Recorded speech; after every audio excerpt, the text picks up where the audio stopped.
അങ്ങനെ നമ്മുടെ ദേവയാനി ഇങ്ങനെ ആദർശിൻ്റെ വാതിൽ വന്ന് മുട്ടാനായിട്ട് നിൽക്കുക കേട്ടോ. ഇപ്പോൾ അവൻ എണീച്ച് ഉറക്കമായിരിക്കും, എണീച്ചിട്ടുണ്ടാവില്ല.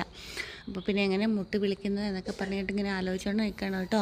പിന്നീട് നമ്മൾ ആദർശിനെയാണ് കാണിക്കുന്നത്. ആദർശ് ഇങ്ങനെ കിടന്നുറങ്ങുവാണ്. കൈയൊക്കെ എടുത്ത് വെക്കുമ്പോഴത്തേക്കിനും അപ്പുറത്ത് കിടന്നിരിക്കുന്ന ആളിനെ കാണുന്നില്ല. എന്നിട്ട് ഇങ്ങനെ നോക്കുവാണ്. ഇവിടെ പോയി കാണുമെന്നൊക്കെ ഇങ്ങനെ ആലോചിച്ചുകൊണ്ട് ഇങ്ങനെ എണീച്ച് വരുമ്പോഴത്തേക്കും നമ്മുടെ ടേബിളിന് പുറത്തൊരു പേപ്പർ ഇരിക്കുക കേട്ടോ. ഒരു ലെറ്ററാണ്. അതെടുത്ത് വായിക്കുകയാണ് കേട്ടോ. പ്രിയപ്പെട്ട ആദർശേട്ടന്, എനിക്ക് അറിയാം ആദർശേട്ടന് എന്നോട് വെറുപ്പാണെന്ന്. ഈ വിരഹം എനിക്ക് താങ്ങാൻ പറ്റുന്നില്ല. ഈ വെറുപ്പ് എനിക്ക് സഹിക്കാൻ പറ്റാത്തതിലും അപ്പുറമാണ്. ഞാൻ എന്തെങ്കിലും തെറ്റ് ആദർശേട്ടനോട് ചെയ്തിട്ടുണ്ടെങ്കിൽ ആദർശേട്ടന് തുറന്നു പറയാൻ റെഡിയാകുന്നില്ല. ഞാൻ എന്ത് തെറ്റാണ് ആദർശേട്ടൻ ചെയ്തത്? ഇങ്ങനെ പോവുകയാണെങ്കിൽ എൻ്റെ അവസ്ഥ വളരെ പരിതാപകരമായിരിക്കും.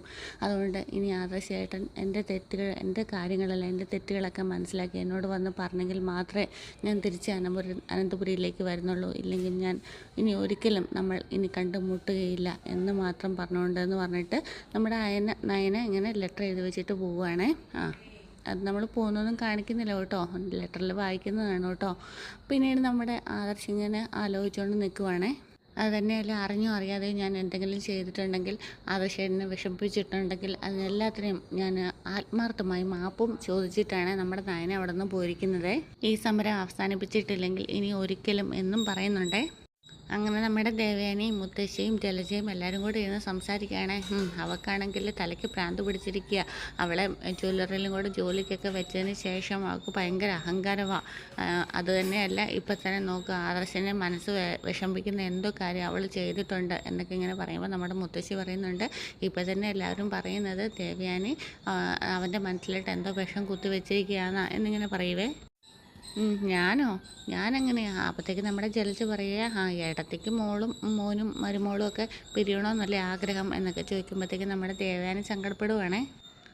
അങ്ങനെ ഞാൻ ആത്മാർത്ഥമായിട്ട് ശ്രമിച്ചിരുന്നൊരു സമയമുണ്ട്. പക്ഷേ നയനയില്ലാതെ അവന് ജീവിക്കാൻ പറ്റത്തില്ലെന്ന് മനസ്സിലായപ്പോൾ തൊട്ട് ഞാൻ അതിന് എൻ്റെ സ്വഭാവത്തിലൊക്കെ ഇത് മാറ്റം വരുത്തിയിട്ടുണ്ട് എന്നിങ്ങനെ നമ്മുടെ ദേവയാനി പറയുവേ.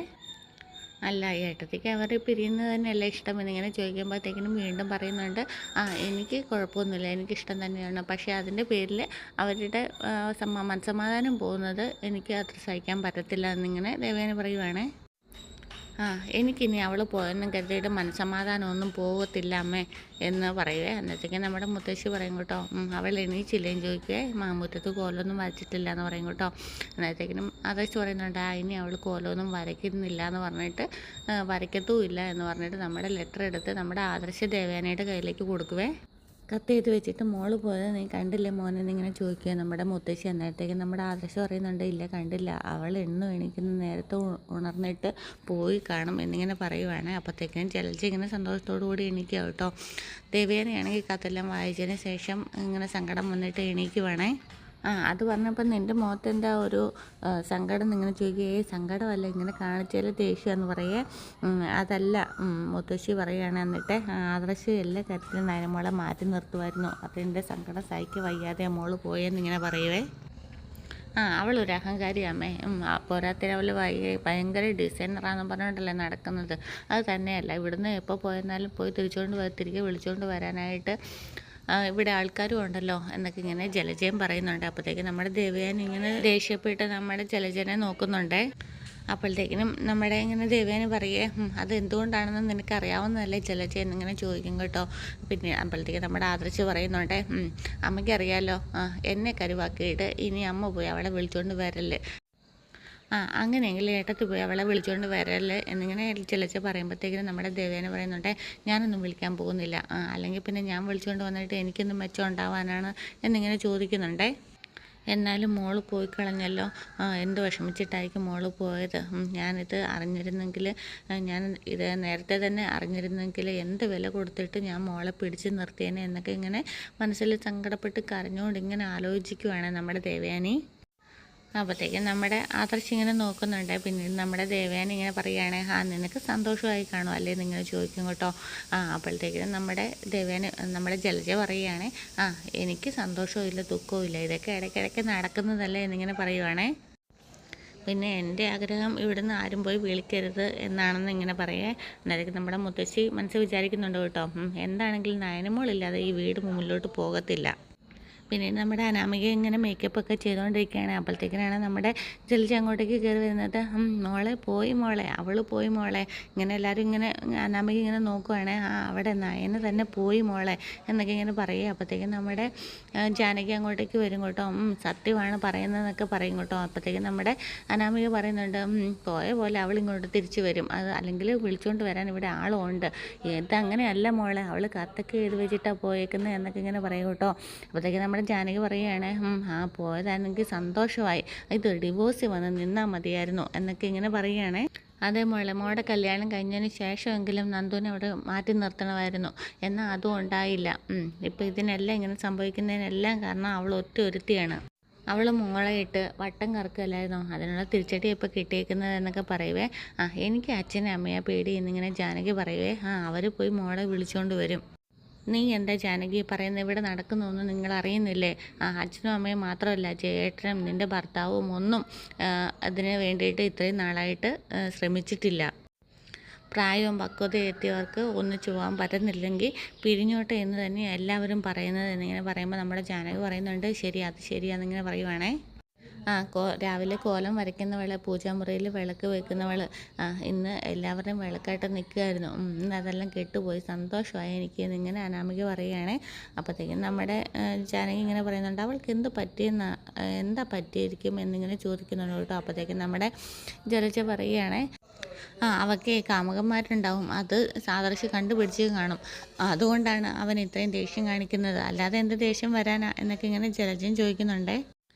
അതെ അമ്മേ, അത് ചിലപ്പോൾ ശരിയായിരിക്കും. വിഷുവിൻ്റെ അന്നേ അവൾ പോയത് കാമുകനെ കാണാനായിരിക്കും, അത് ആദർശമായിട്ടും കൈയോടെ പിടിച്ചും കാണും. ഭഗവാനെ, അത് നടന്നാൽ മതിയായിരുന്നു, എങ്കിലേ ആദർശം നയനയായിട്ടുള്ള ബന്ധം പിരിഞ്ഞേനെ എന്നിങ്ങനെ ജലജ പറയുകയാണേ. അങ്ങനെ പിരിയുകയാണെങ്കിൽ മോളെ, ആ ദിവസമാണ് നമ്മുടെ വിഷുവും ദീപാവലിയും ഓണവും ഒക്കെ. ആ ദിവസം നമ്മൾ പടക്കം പൊട്ടിച്ചിട്ട് ആഘോഷിക്കും എന്നൊക്കെ ഇങ്ങനെ പറയുവാണ് ജലജ. പിന്നീട് കാണിക്കുന്നത് നമ്മുടെ അഭിയാണ്. അഭി ഇങ്ങനെ മുടിയൊക്കെ ചെയ്തുകൊണ്ട് നിൽക്കുമ്പോഴത്തേക്ക് നമ്മുടെ ജലജ അങ്ങോട്ടേക്ക് വരികയാണ്. എടാ നീ അറിഞ്ഞോ, നയന പോയി, കത്തൊക്കെ എഴുതി വെച്ചിട്ടാണ് പോയെന്നൊക്കെ പറയും കേട്ടോ. അപ്പോഴത്തേക്കിനും കത്തൊന്ന് ചോദിക്കുവേ. അന്നത്തേക്കിനും വലിയ ഞെട്ടലൊന്നും ഇല്ല കേട്ടോ അഭിക്ക്. നീ എന്താ ഞെട്ടാതെ നിൽക്കുന്നതെന്ന് ഇങ്ങനെ ചോദിക്കും കേട്ടോ. അപ്പം നമ്മുടെ അഭി ഇങ്ങനെ മനസ്സിൽ വിചാരിക്കുന്നുണ്ട്, അതിനേക്കാളും വലിയ പ്രശ്നത്തിലാണ് ഞാനിവിടെ നിൽക്കുന്നതെന്ന് ഇങ്ങനെ അഭി പറയുവേ.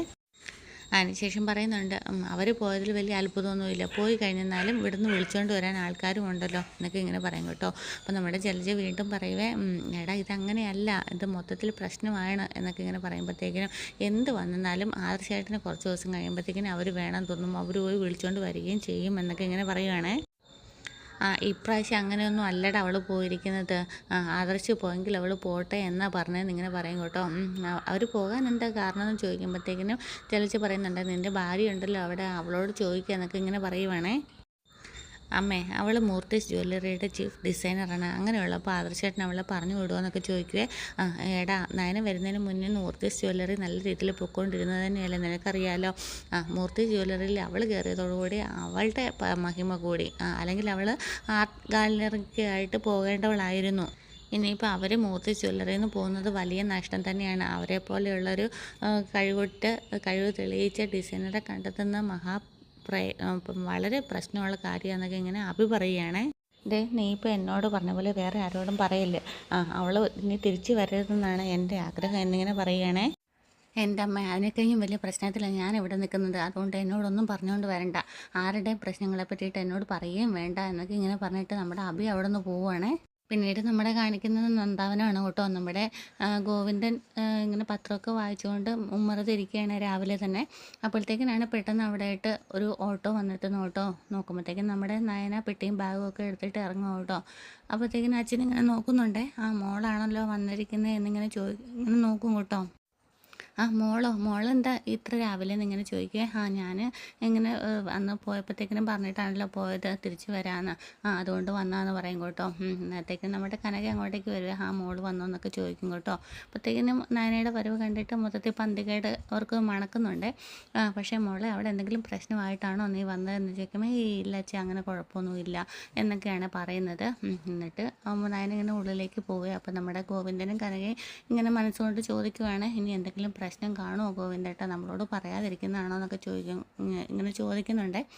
എന്നിട്ട് നമ്മുടെ നയനിങ്ങനെ ഉള്ളിലേക്ക് പോകുമ്പോഴത്തേക്കും നമ്മുടെ കനക ഇങ്ങനെ പുറകെ ചെന്നിട്ട് ഇങ്ങനെ സംസാരിക്കാനായിട്ട് ഒരുങ്ങുവാണ്. അപ്പോഴത്തേക്കും നമ്മുടെ നയന ഉള്ളിൽ കയറി നിന്നിട്ട് കരയുകയാണ് കേട്ടോ. കരയുന്ന സീനിലാണ് അമ്മ അങ്ങോട്ടേക്ക് വരുന്നത്. മോളെ എന്താണെന്ന് വെച്ചാൽ അമ്മയോട് തുറന്ന് പറ മോളെ എന്ന് പറയുമ്പോഴത്തേക്കിനും നമ്മുടെ നയന ഇങ്ങനെ പൊട്ടിക്കരയുവാണേ. മോള് പറ, എന്തുണ്ടെങ്കിലും മോള് പറഞ്ഞു എന്നിങ്ങനെ പറയുക. അച്ഛനറിഞ്ഞാൽ സങ്കടമാവുമല്ലോ അമ്മ എന്നിങ്ങനെ പറയും കേട്ടോ. അന്നത്തേക്ക് നമ്മുടെ കനക പറയുന്നുണ്ട് മോള് പറ എന്ന് പറയുകയാണേ. നമ്മളെല്ലാവരും കൂടെ തീരുമാനിച്ചതല്ലേ ആദർശേട്ടനോട് സത്യം പറയണമെന്ന്. പക്ഷേ ആദർശേട്ടനോട് ഞാനടുത്ത് എന്ത് പറയാൻ ചെന്നിട്ടും ആദർശേട്ടൻ അതിനെ സമ്മതിക്കുന്നില്ല. ഇതുവരെ പറയണമെന്ന് നമ്മൾ ആഗ്രഹിച്ചൊന്നും പറയാൻ പറ്റിയിട്ടില്ല. അതിന് എന്നെ അനുവദിച്ചില്ല അമ്മ എന്നിങ്ങനെ പറഞ്ഞിട്ട് കരയുകയാണേ. ഞാൻ എന്തെങ്കിലും പറയാൻ തുടങ്ങുമ്പോഴത്തേക്കിനും അത് തടസ്സപ്പെടുത്തുക. ഒന്നും പറയണ്ടെന്ന് പറഞ്ഞിട്ട് ഒഴിഞ്ഞു പോവുകയാണ്. അവസാനം ഞാൻ സഹി കേട്ടു. ഒരു മുറിക്കകത്ത് ഇങ്ങനെ സംസാരിക്കാതെ വീർപ്പ് മുട്ടി ജീവിക്കുന്നത്.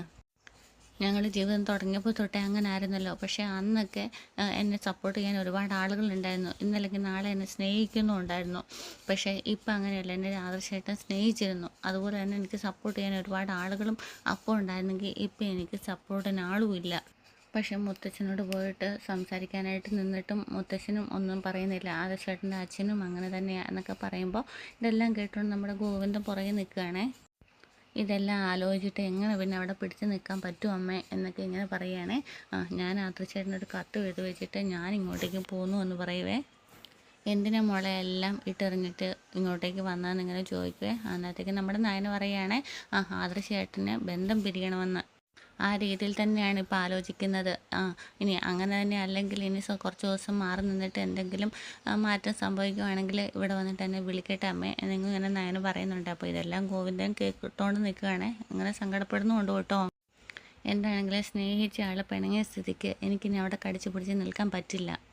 മോളുടെ അച്ഛന് ഇതൊന്നും സഹിക്കാൻ പറ്റില്ല എന്ന് പറഞ്ഞുകൊണ്ട് പറയുവാണ്. അപ്പോഴത്തേക്ക് നമ്മുടെ ഗോവിന്ദൻ ഇങ്ങോട്ടേക്ക് നടന്നു വന്നിട്ട് പറയും കേട്ടോ, ആര് പറഞ്ഞു സഹിക്കാൻ പറ്റത്തില്ലെന്ന്. ആദർശിന് മോളിനെ ഉൾക്കൊള്ളാൻ പറ്റുന്നില്ലെങ്കിലും മോള് പറഞ്ഞത് തന്നെയാണ് ശരി എന്ന് പറയുകയാണേ. എന്നാലും കുറച്ച് ദിവസം കൂടി മോൾക്ക് അവിടെ പിടിച്ച് നിൽക്കാമായിരുന്നു. ആദർശിൻ്റെ സ്വഭാവം മാറുമോ എന്ന് നോക്കാമായിരുന്നു എന്നൊക്കെ പറയുവേ. മോളെ ജ്വല്ലറിയിൽ ഇപ്പോൾ റെക്കോർഡ് സെയിലല്ലായിരുന്നോ? നല്ല വരുമാനമൊക്കെ കിട്ടിയതല്ലേ. അപ്പോൾ അങ്ങനെ ഉള്ളപ്പോൾ മോളെ പിടിച്ച് നിർത്തേണ്ടതല്ലേ അങ്ങനെയൊക്കെ ചോദിക്കുമ്പോഴത്തേക്കിനും നമ്മുടെ നയന പറയുന്നുണ്ട് അങ്ങനെ നേട്ടങ്ങൾക്ക് വേണ്ടിയിട്ടല്ല ആദർശേട്ടൻ എന്നെ കൂട്ടിയിട്ടുള്ളത്. അങ്ങനെ ഒരാളല്ല ആദർശേട്ടൻ എന്നിങ്ങനെ പറയുകയാണേ. നിങ്ങൾ തമ്മിൽ അടുത്തത് ആദർശമായിട്ട് മറച്ചു വെച്ചത് തെറ്റ് തന്നെയാണ് എന്നിങ്ങനെ പറയുവേ. അന്നേരത്തേക്കും നമ്മുടെ നയന പറയും കേട്ടോ, ആദർശേട്ടന് ഞങ്ങൾ തമ്മിൽ ഒന്നിക്കുന്നത് വളരെ സ്നേഹമല്ലേ, സ്നേഹമുള്ള കാര്യം, സന്തോഷമുള്ള കാര്യമല്ലേ, എന്നാൽ അതെങ്ങനെ തെറ്റാവുന്നതെന്നൊക്കെ ഇങ്ങനെ നയന ചോദിക്കേ. അന്നേരത്തേക്കും പറയും ഗോവിന്ദൻ പറയുകയാണ് ഇങ്ങനൊരു തെറ്റല്ലാതെ വേറെ ഒന്നും മോള് ആദർശിനോട് മറച്ചു വെച്ചിട്ടില്ലല്ലോ അല്ലേ എന്നൊക്കെ ചോദിക്കുന്നുണ്ട് കേട്ടോ. എന്ത് ചോദിച്ചിട്ടും ഒരു മറുപടിയും പറയുന്നില്ല. എനിക്ക് മുഖം തരാതെ എന്ത് ചോദിച്ചാലും ഒന്നും പറയാതെ എന്നെ വിഷമിപ്പിക്കുന്നതാണ് ഇപ്പോൾ ആദർശേട്ടൻ്റെ വിനോദം എന്ന് പറയുന്നിടത്ത് ഗോവിന്ദൻ ഇങ്ങനെ ആലോചിച്ചുകൊണ്ട് നിൽക്കുന്നിടത്താണ് ഇന്നത്തെ എപ്പിസോഡ് അവസാനിക്കുന്നത്. അപ്പോൾ ചാനൽ ഇഷ്ടമായെങ്കിൽ ഷെയർ ചെയ്യാനും സബ്സ്ക്രൈബ് ചെയ്യാനും ലൈക്ക് ചെയ്യാനും ഒന്നും മറക്കരുത്. Okay, thank you.